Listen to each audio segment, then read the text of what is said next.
43వ వచనం. ఇవని ప్రభువు వచ్చి వాడు అలాగు చేయుచుండుట కనుగొనునో ఆ దాసుడు ధన్యుడు. ప్రభువు వచ్చి ఎవరైతే నమ్మకంగా ఉంటా మరి కనుగొంటాడో ఆ దాసుడు, ఆ గృహ నిర్వాహకుడు ధన్యుడు.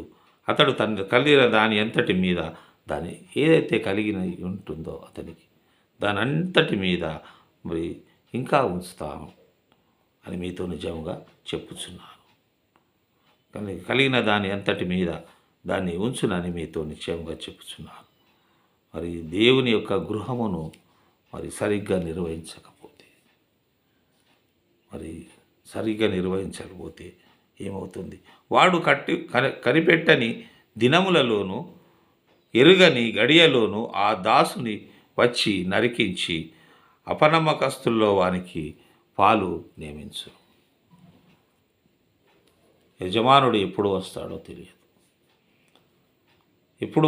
తెలియదు, ఏ గడియలో వస్తాడో తెలియదు. వాడు కనిపెట్టని గడియలో వాడు ఎక్స్పెక్ట్ చేయడు. దాసుడు తన గృహ నిర్వాహకత్వంలో సరైన బాధ్యత లేకుండా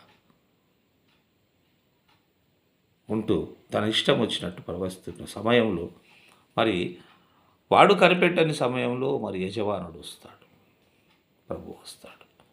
యజమానుడు వచ్చి ఆ గడియలోనే వచ్చి వాడిని నరికిస్తాడు అంటున్నాడు. యజమానుడు దాసుడైన వాడిని నరికిస్తాడు. దాసుడు సరిగా నిర్వహించకపోతే, తన పనిని సరిగా నిర్వహించకపోతే, తన బాధ్యతను సరిగా నిర్వహించకపోతే దాసుడు వచ్చి వాడిని నరికిస్తాడు అని చెప్తూ అపనమ్మకస్తుల్లో వానికి పాలుని, ఎవరైతే అపనమ్మకస్తుంటో దాంట్లో అతనికి పాలును నియమిస్తాడు అంటున్నాడు. తన ఇంటి యజమాని చిత్తమెరిగి ఉండి సిద్ధపడక అతని చిత్తము చొప్పున జరిగింపక ఉండు దాసునికి అనేక దెబ్బలు తలగు. తన యజమాని చిత్తమెరగకుండా, తన యజమాని చిత్తమేమిటో తెలుసుకోకుండా ఉంటే సిద్ధపడక, దాని నిమిత్తము సిద్ధపడక మరి అతని చిత్తము చొప్పున జరిగింపక, సిద్ధపడక మరి దేవుని చిత్తం, అదంతా దేవుని పరిచర్య గురించి మాట్లాడుతున్నాడు. మరి దేవుని చిత్తము చొప్పున జరిపక ఉండు దాసునికి అనేక దెబ్బలు తగులును. దేవుడు వదిలిపెట్టాడు. దేవుని చిత్తం ఎరిగి దేవుని పని సరిగా చేయకపోతే దేవుడు వదిలిపెట్టాడు అని అంటున్నాడు.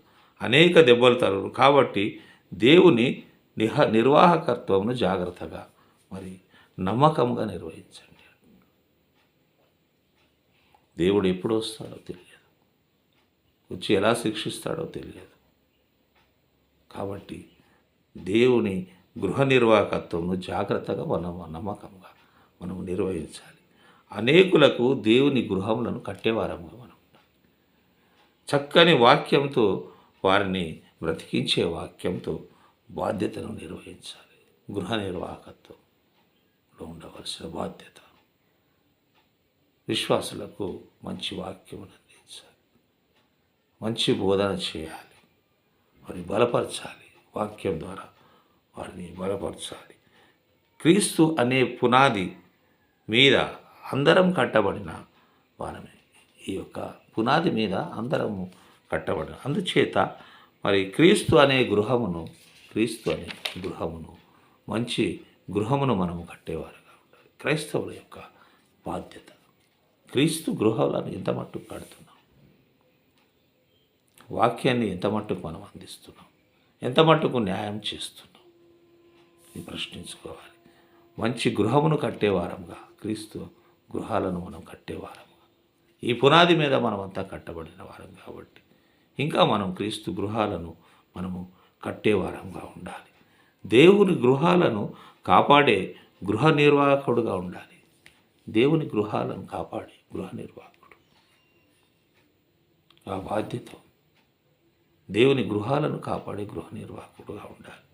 అందుకే అపోస్తలుడైన పౌలు గారు కొరింథీయులకు రాసిన మొదటి పత్రిక 4వ అధ్యాయం 2వ వచనంలో, మరియు గృహ నిర్వాహకులలో ప్రతి వాడును నమ్మకమైన వాడై ఉండుట అవశ్యము. చాలా అవసరం. యేసుక్రీస్తు ప్రభువు లూకా సువార్త 12వ అధ్యాయంలో చాలా కఠినమైన మాటలు మాట్లాడారు.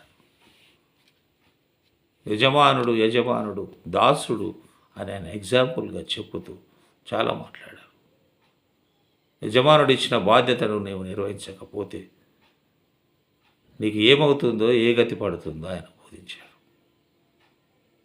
మరి యేసుక్రీస్తు వారు మాట్లాడిన మాట గృహ నిర్వాహకత్వంలో ఆయన ఎలా ఉండాలని మరి పేతురు గారితో ఆయన మాట్లాడి చెప్పారు. అందుకే అంటారు, గృహ నిర్వాహకు ప్రతి వాడును నమ్మకం అయి ఉండుట అవశ్యం. నమ్మకం అనేది చాలా ముఖ్యమైనది. దేవునికి నమ్మకమైన గృహ నిర్వాహకులుగా మనం ఉండాలి. క్రైస్తవులుగా ప్రతి వారిపై ఈ గృహ నిర్వాహకత్వపు బాధ్యతలు ఉన్నాయి. ఈ రోజుల్లో మరి అవి ఎంత మట్టుకు నిర్వహించబడుతున్నాయి? గృహ నిర్వాహకులందరూ దేవుని ఇంటిలో ఎలా నమ్మకంగా ఉంటున్నారు? అలాగే కుటుంబ విషయాల్లో కుటుంబ యజమానులు ఎలా ఉంటున్నారు? ప్రశ్నించుకోవాల్సిన బాధ్యత. దేవుని గృహ నిర్వాహకత్వంలో మనమందరము నమ్మకమైన వారుగా ఉంటాము. దేవుడు మనకు సహాయం చేసి నడిపించునుగాక. ఆమేన్.